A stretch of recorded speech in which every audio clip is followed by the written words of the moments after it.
So before we get started, we'd love to share our rap song introduction video, and we hope you enjoy.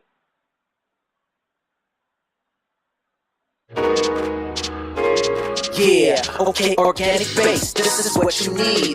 Take you to the future, live a life that can be disease-free. All these toxins are taxing on our bodies, no doubt. All these GMOs and these processed foods we can live without. Yeah, wanna see you live a long time. Contaminants in our water and our food supply. From the meat to the dairy and the fish, what a shame. Not realizing that my insides were inflamed. Hold up, I know it's hard to digest, that's right. I found an organic plant-based website. I even got the app. Yo, this is where it's at. Promoting a healthy life. It's time to put it on the map. Assuaged, trust you don't want to miss. It's time for you to be the best, be your healthiest. Assuaged, trust you don't want to miss. It's time for you to be the best, be your healthiest. Hey, Assuaged, let's go.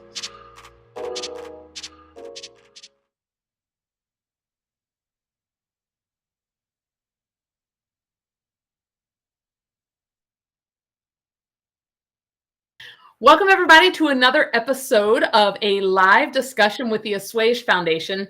And today we're actually going to be talking about the Clean Water Act and the consequences and demand for water quality. And this seems like such a timely topic given all of the stories we've been hearing in the news recently around water contamination. So critically important topics here. We have a lot of information to share today, and we are so grateful for our students for compiling all this information and being here with us today.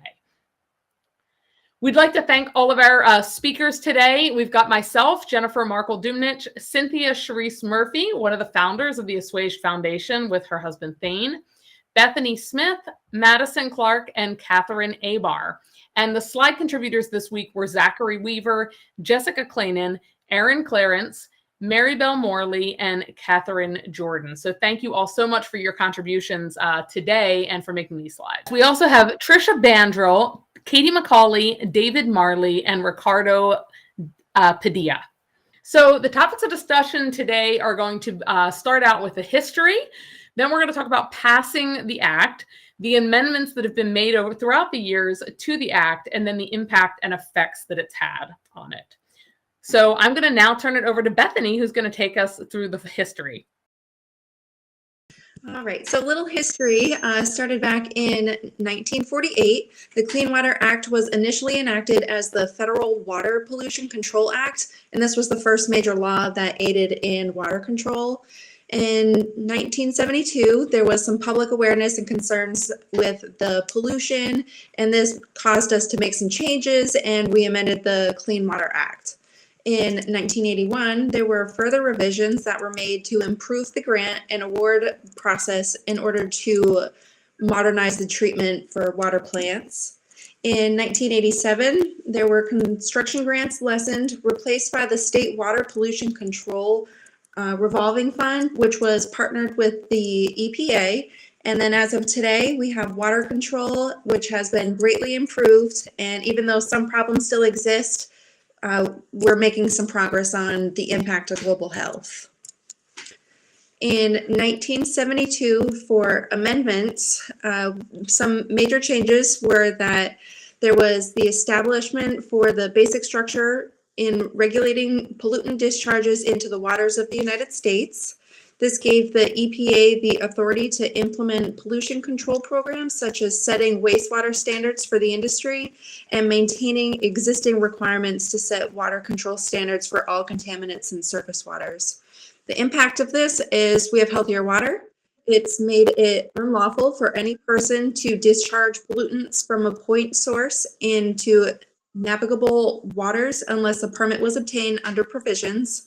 This was funded through the construction of the sewage treatment plants under the construction grants program, and was also recognized the need for planning to address the critical problems posed by non-point source pollution. The EPA, which is also known as the Environmental Protection Agency, the priorities from the EPA is that the top priorities is to protect our communities disproportionately affected by pollution through the environmental justice. EPA is integrating EJ, the environmental justice, into areas such as enforcement and compliance program, planning and implementation, identifying cases to pursue, and the development of solutions to benefit overburdened communities. Operating with the Clean Water Act, this enforces environmental laws to protect human health and the environment. Implemented pollution control programs are setting wastewater standards for the industry, developed national water quality criteria recommendations for pollutants in surface waters, and created the National Pollutant Discharge Elimination System, and this permits the program control discharges. So the National Pollutant Discharge Elimination System is a permit program which addresses water pollution by regulating point sources that discharge pollutants to the waters of the United States. This was driven by electronic reports, which the NPDES has contributed to increasing transparency of the data by shifting from hard copy reports fully in the year of 2015. Additional requirements for these facilities that draw more than 2 million gallons of water are levied by the NPDES, which mandates that these facilities take part or conduct studies to reduce aquatic life mortality rates.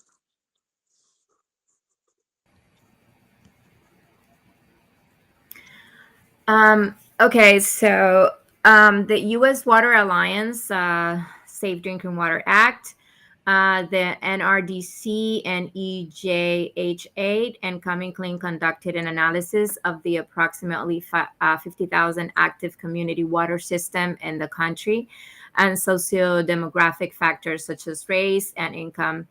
The key findings were small system, those that serve less than 3,300 people were responsible for more than 80% of all violations. Many small systems are likely to serve low-income, vulnerable populations. Drinking water systems that constantly violate the law for years were 40% more likely to occur in places with higher percentage of residents who were people of color. Nearly 130 million people in the U.S. got their drinking water from systems that violated federal law during the time period reviewed in the report. And from June 1, 2016 to May 31st, 2019, there were nearly 200,000 violations of the Safe Drinking Water Act, the federal law. All levels of government have disinvested in people and places through residential segregation and other forms of discrimination. This has led to aging, underdevelopment, and underfunded water infrastructure and water systems serving populations of color and low-income communities.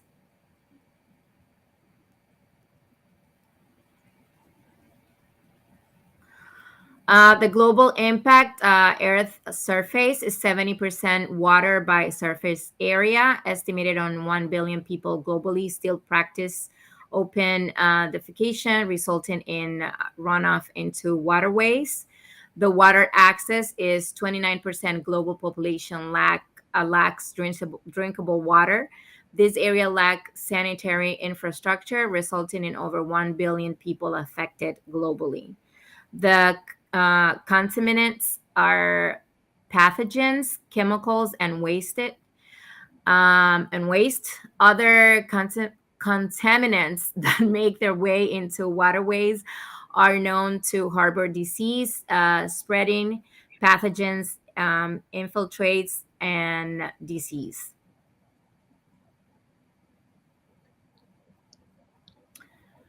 Pollution and its effects. Type of water pollution examples can include infiltrates, disease, or materials into groundwater, surface water, oceans, point source, and transboundary areas. The effects could be dysentery, cholera, hepatitis. Dysentery is a gastrointestinal disease that can lead to dehydration and death. Cholera is a bacterial infection that can cause death if it's untreated. Hepatitis is an inflammation of the liver and a severe complication with few treatments. Preventive measures, all of these diseases, conditions, and contagions are preventable with clean water laws, regulation, and public hygiene, health hygiene education.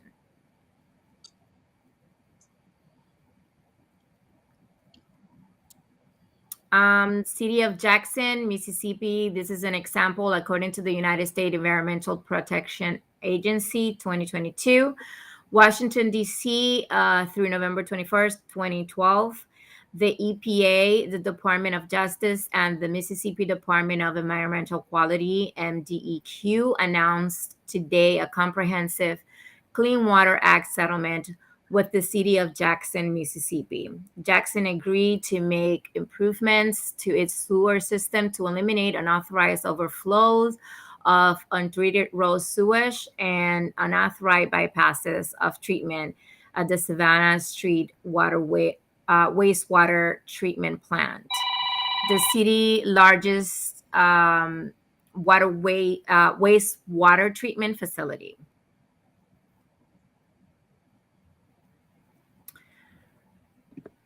So this slide's going to discuss like when you should test your drinking water. Obviously, you're going to want to do it if you're getting randomly sick or ill from drinking your water. If it has a weird taste and you're not even able to put it in a glass and it look like it's something that you're wanting to drink and it's safe. It might smell weird, leave stains, have a weird appearance, just be very off. And obviously, you're not going to want to drink that if it's coming out of your tap a different color. So you're going to want to get tested and make sure your water is safe. Also, if you're maybe near a plant that works with radiation or your pipes are very old, the water is coming out like very cloudy, maybe they're drilling near your house for gas, or your water starts smelling like chemicals, you can also get those strips that you can test your water yourself, and they'll tell you if it has like too much copper, too much iodine and stuff like that in it, so you can have someone professionally come and test your water from there as well.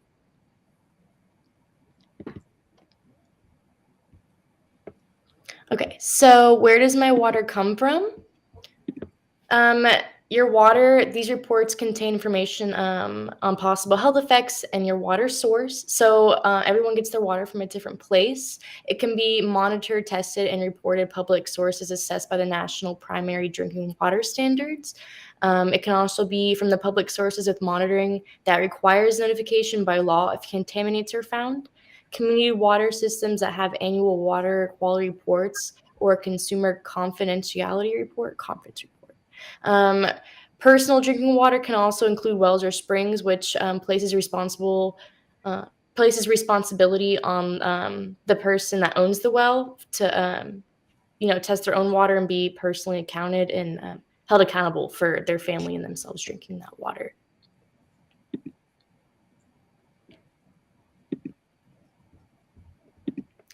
Taking personal and public drinking or testing personal public drinking water. Often county health departments will help you test for bacteria and nitrates every now and then, and they should. If not, you can have your water tested by a state certified laboratory, and you can find these and call them and locate them with these links and hotlines listed on the slide that gives you your support and tells you how to go about doing so. And then World Water Day is the 22nd of March every year. It's all about sustainability for clean water, everyone having enough water, and just easily accessible as well. Everyone should have access to that. So making a change to give more people that opportunity is obviously going to be very important.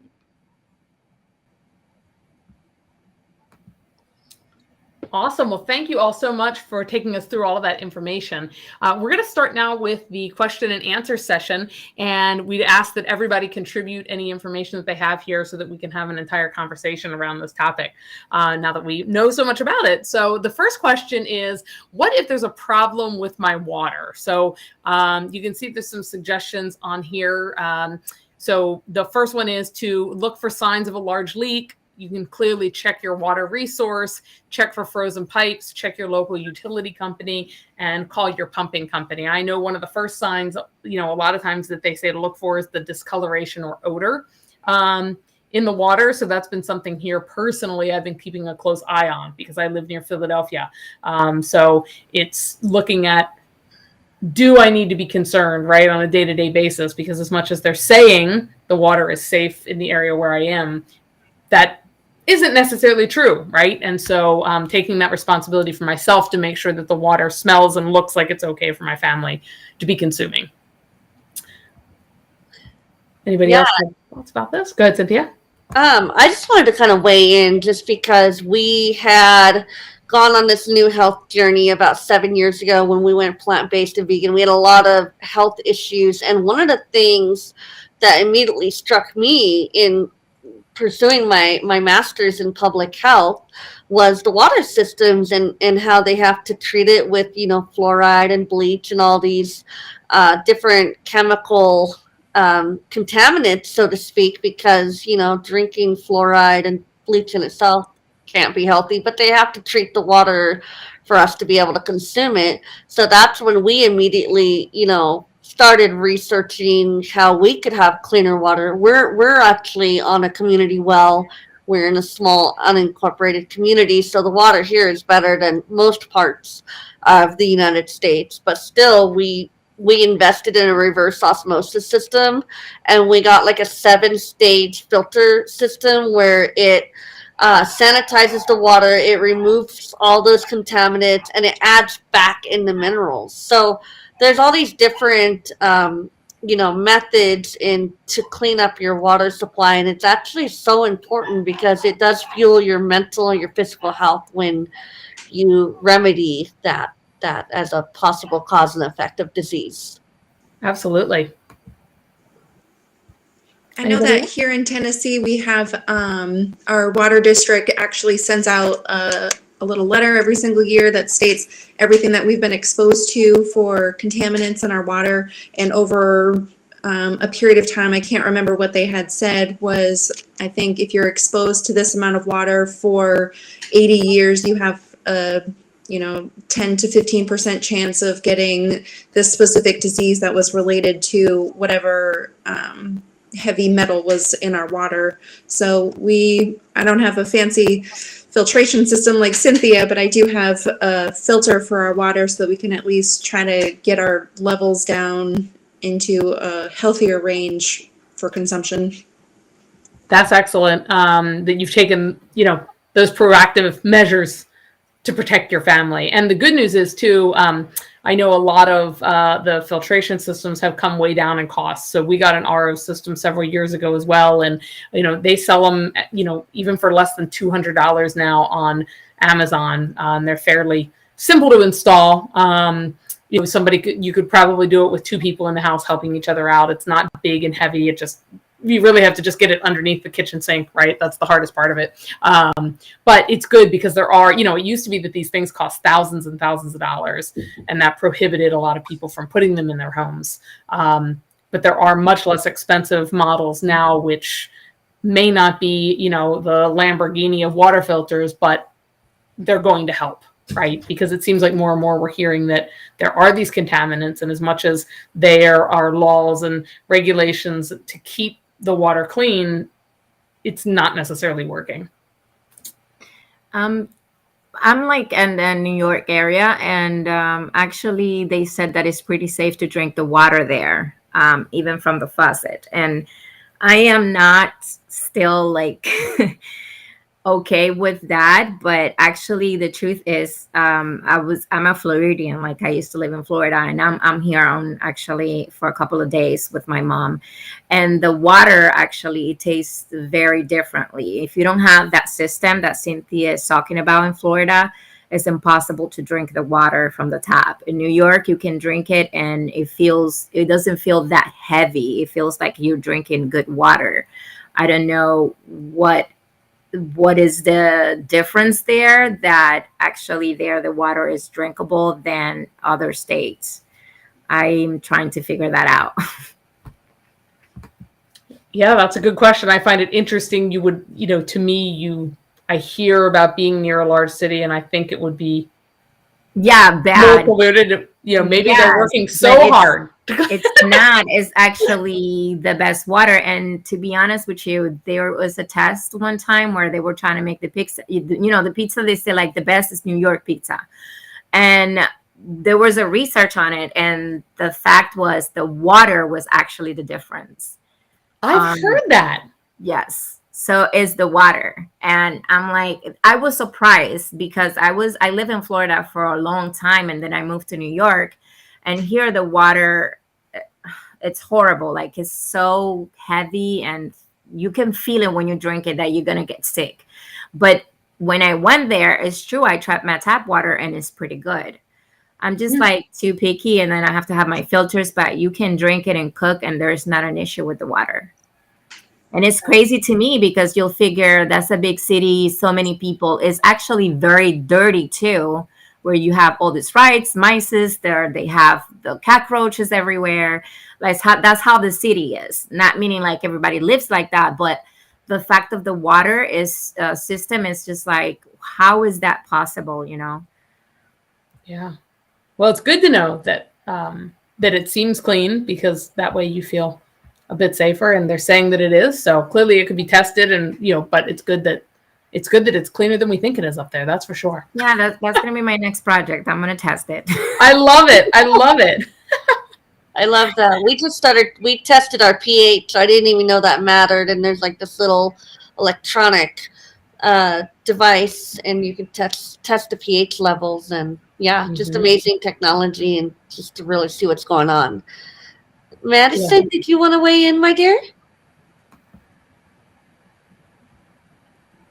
Sorry, I'm muted. On which part? Well, your take on, what you can accomplish for clean water. What do you do to take those measures? My measures, I would say my family we had a well for years, and my dad and I and my sister, like, we would all go test it every now and then to see if it's clean, because sometimes it's honestly not. You turn on your water one day and you're like, ooh, it's a little cloudy. But my family's also like really keen on like the Brita things, and we also have shower filters, and we have a water softener. We're really keen about our water being a certain way. So I would say my family goes above and beyond. Like with testing it, my mom is wants everything clean, and so the water is huge because my family doesn't do a lot of like sodas and juices. So we keep a lot of water around. So if that makes any sense. There's always a Brita or some type of filtering thing on our dinner table or on the faucet, just to make sure. So that's what we do, at least.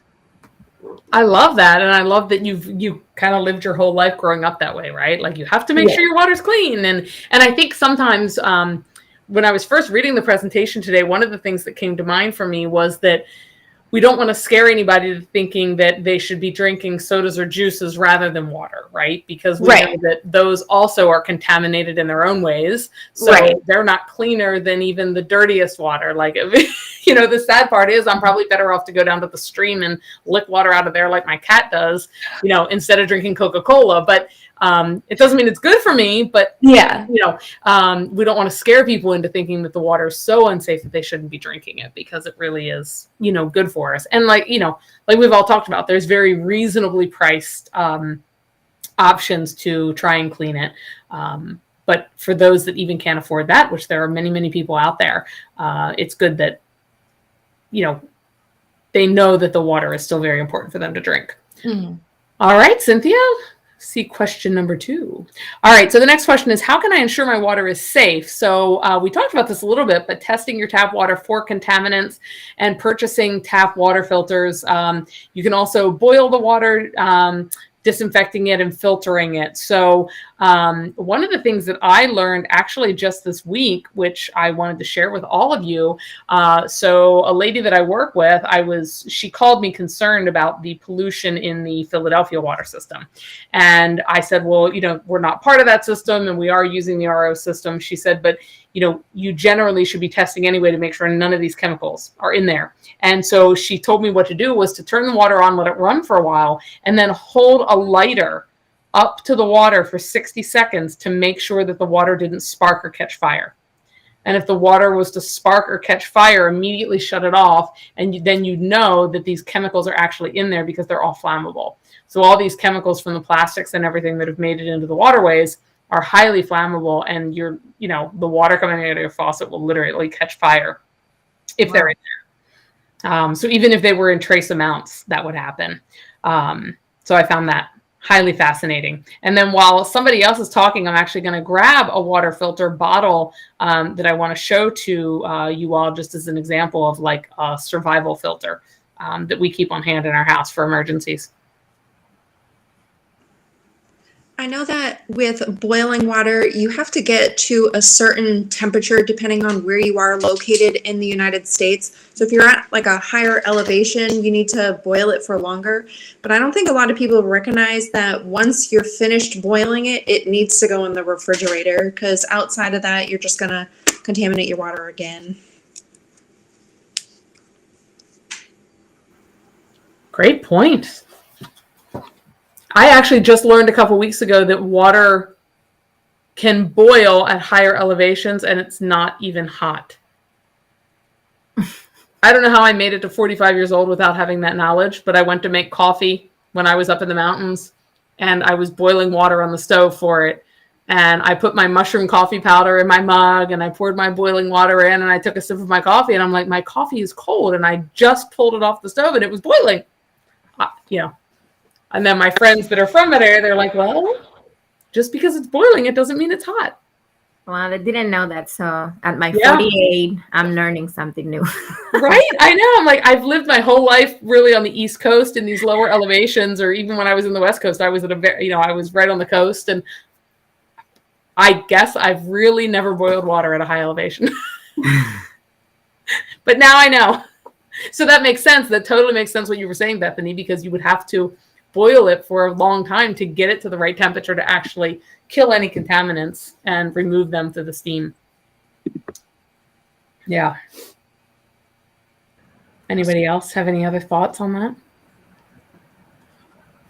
So this is the filter bottle that I wanted to show you guys. Can you see this? It won't fit in the whole screen. I remember that. You showed me that years ago. You guys are so there. You can see. Yeah. Well, we have a whole stack of them, right? So we initially had just ones that we were drinking out of, but we've accumulated a bunch of them over the years. So we just keep them for survival purposes, really, so that if we ever, whatever might happen, we literally can go down to the stream, to the pond in the front of our neighborhood. We can go camping and pull water out of streams and lakes. So what you do, I can't pull the filter totally out, but it has this filter that you attach to the bottom of a straw. And I'm not going to open this because it'll dry out if I do. You attach it to the bottom of the straw, and then when you suck the water up through the straw, it takes all the contaminants out of the water and makes it perfectly clean and safe to drink. So these were actually invented to be distributed over in third world countries where they don't have clean drinking water. So there were some charitable organizations that were going overseas and distributing them to the children in these countries so that they could get water out of a toilet if they wanted to, right? And then drink it. And I haven't tried that, but I have drank water out of a pond, a pretty scummy pond, and didn't get sick, didn't have any problems. And then what happens is it'll only, I forget how many gallons it can process. It's quite a bit. But then once it no longer has the capacity to filter out contaminants, you literally just won't be able to suck any water up to the straw. So you'll know that your filter is done.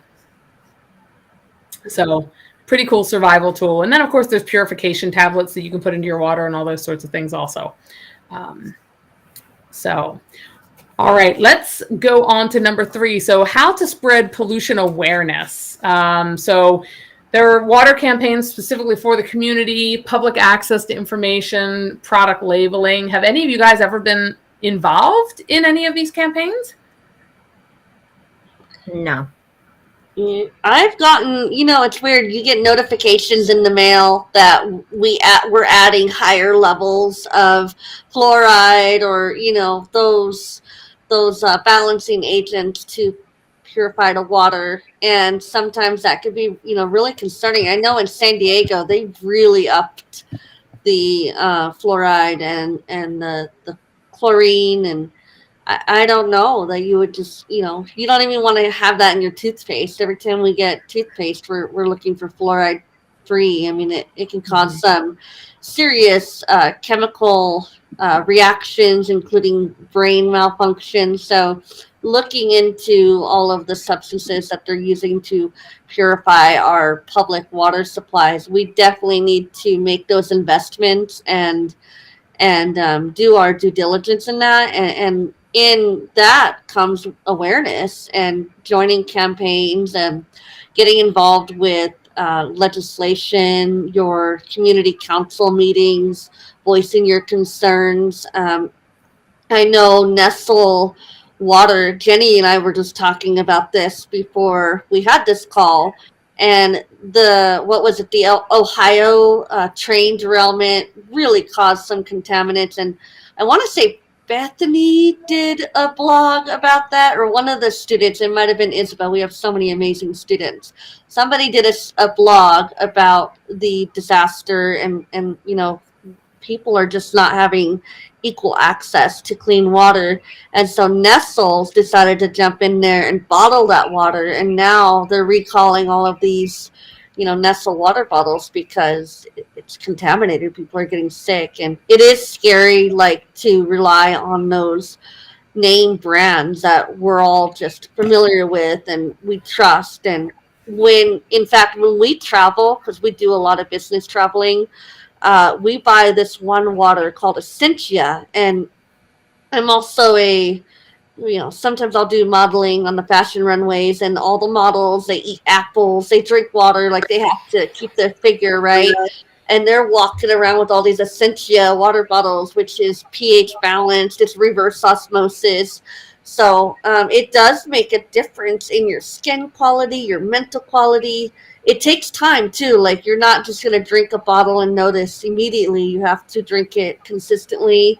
Have your reverse osmosis. We don't have a whole house system, but we have where we get our drinking supply, and then we have filters on the showers and stuff because it does harden your hair, and there's just measures you can take. So I just wanted to add that all in there.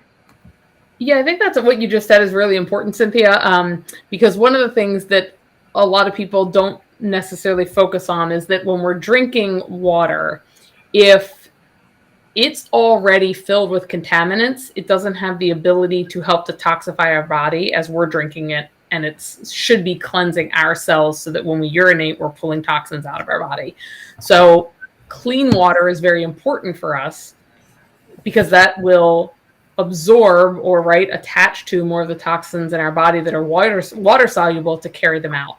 But if the water itself is already at its full capacity with all the different toxins and things in it, it's just going to go through our body, but it's really not going to take anything else out with it. And it might leave things behind that we don't want there. So that's very, very important with that. And one other thing I wanted to say, did any of you see the videos that are online right now from near East Palestine, Ohio, where the train derailment was, where if you go down to one of the creeks now, and the water will look like it's clean, but then they throw a rock or they take a stick and they poke around into like the top inch of sediment that's in the bottom of the creek. And when they do that, all of this oily stuff, you get that rainbow of oil on top of water sometimes, that oil slick that like bubbles up from the sediment on the bottom of the creek. And you can see that all coming up. So even though the water appears clean in places, it's gone down into the sediment underneath these creeks. So that's how they know that these contaminants still are there and it's still in the water supply. And the governor apparently did a press conference the other day saying that, this is the stuff that's at that level in the sediment is going to have to be cleaned up quickly. Otherwise, it could take years if it sinks further down into the soil for them ever to have clean water in those areas again. And then you think of where it's going. So the further it seeps down into the soil, right now we have to be concerned about it as far as farming is concerned. And if it's in the soil, then it's going to be in the vegetables and the plants that are grown. So these things spread so quickly. I mean, water is so critical to everything that we do. So the more we know, I guess, the safer that we can be. But it can be scary when we're having all these spills and things like that. What do you think, Bethany? My husband just got home, so the dogs are getting ready to go. So I apologize.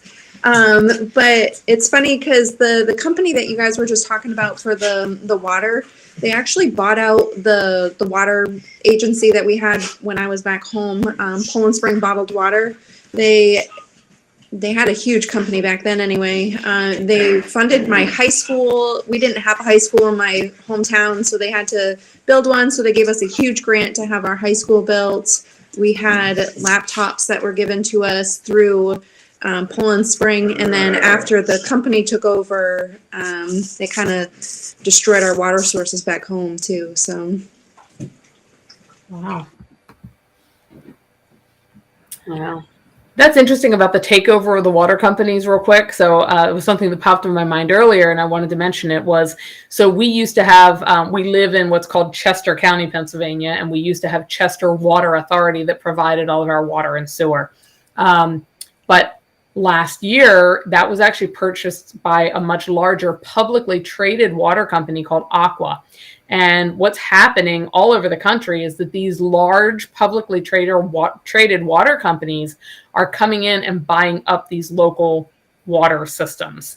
And a couple things are happening with that. Number one, so they are solely concerned about their own profits, right? They could care less about the communities and the people that live there and that the water they're drinking. So they will do anything to raise profits for the company because it's publicly traded. So their number one priority are their shareholders, not the people that are drinking the water. So we have to be very concerned about this because that means now they're going to be heavily influenced by governments, by other public companies that may want to sell them things, right? And create partnerships of what they're putting into the water. So more chemicals could be going in.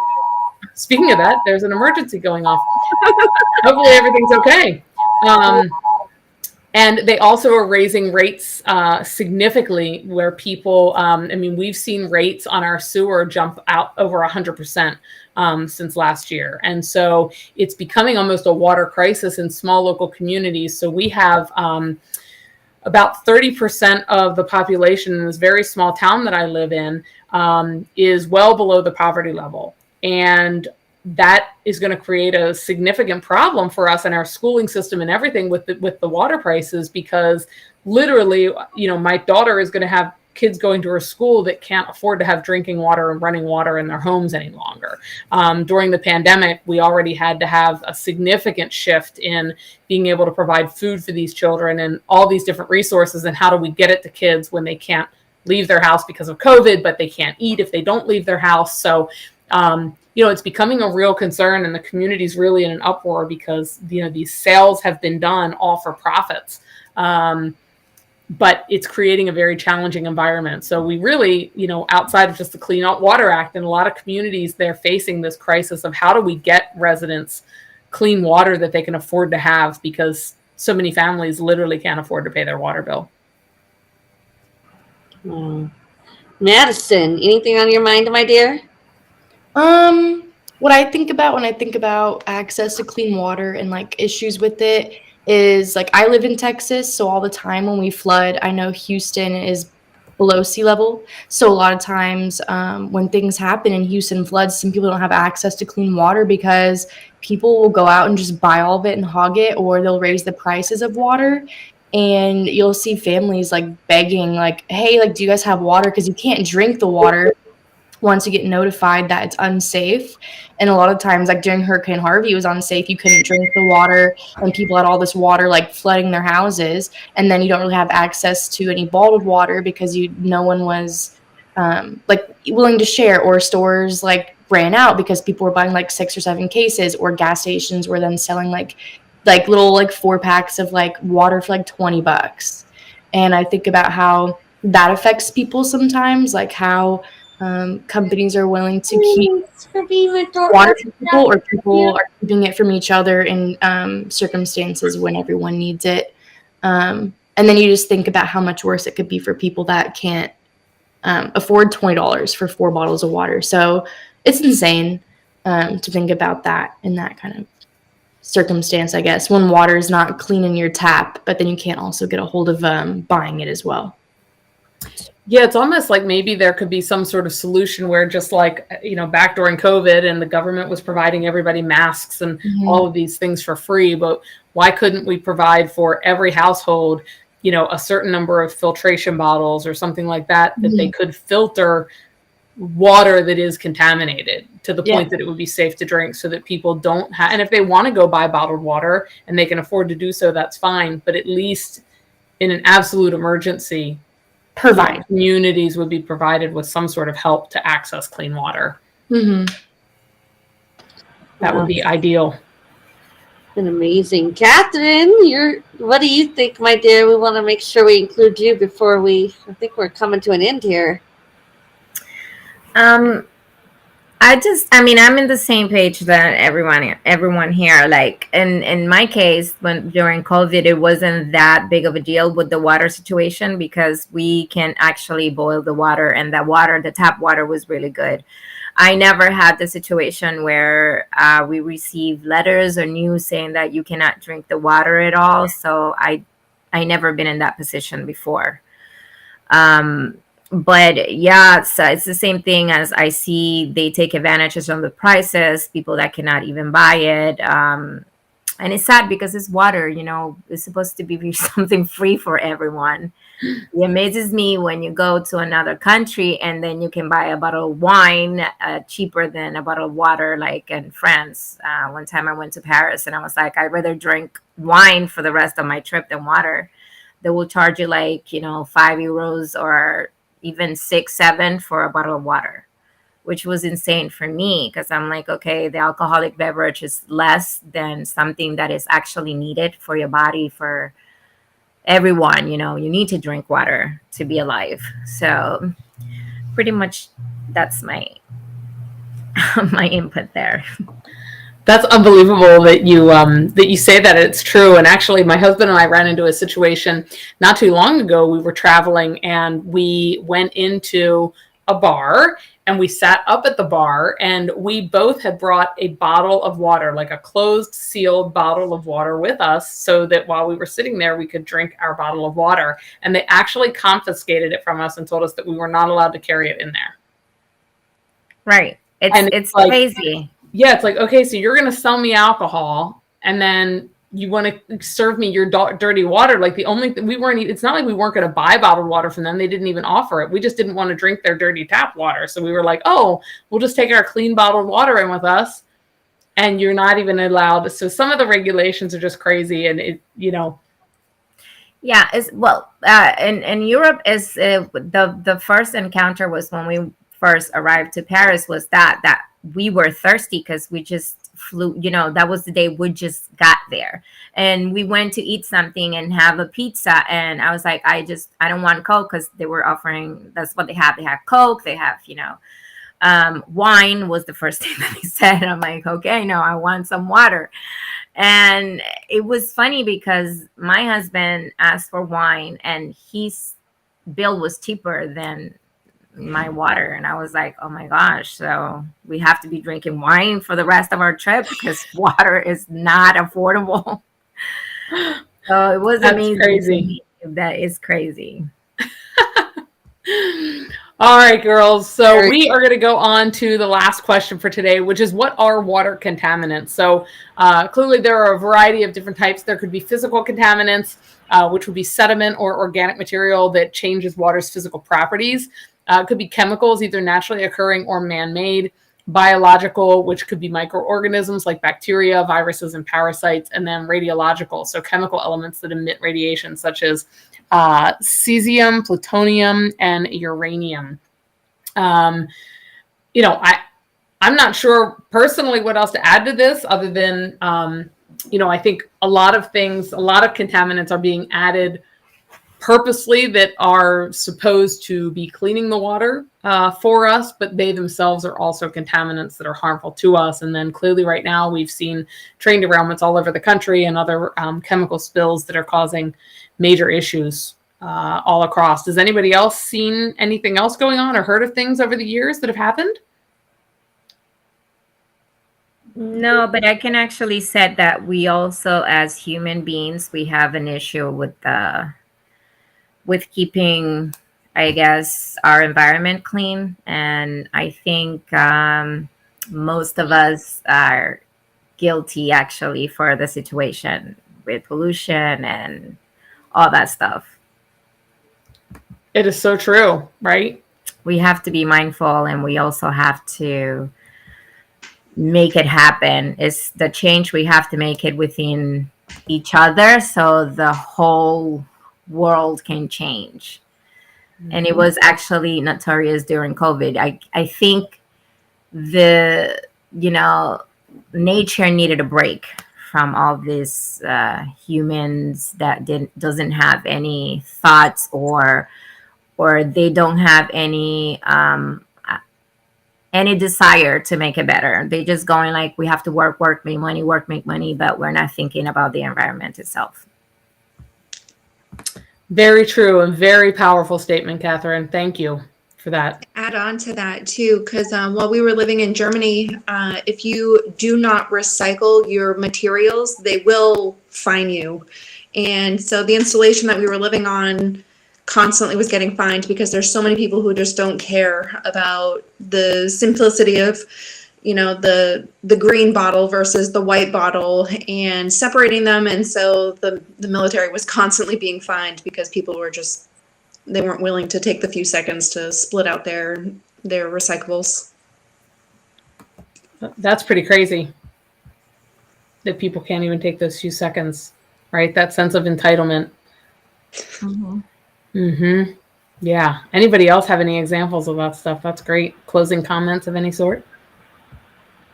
This conversation was awesome. I learned a lot, and as to expect with our amazing students, all of you take the time to research all of these topics and in a thoughtful, responsible manner that is meant to educate the public. So thank you so much for weighing in on all of this and being here and just being assuaged. We love you guys.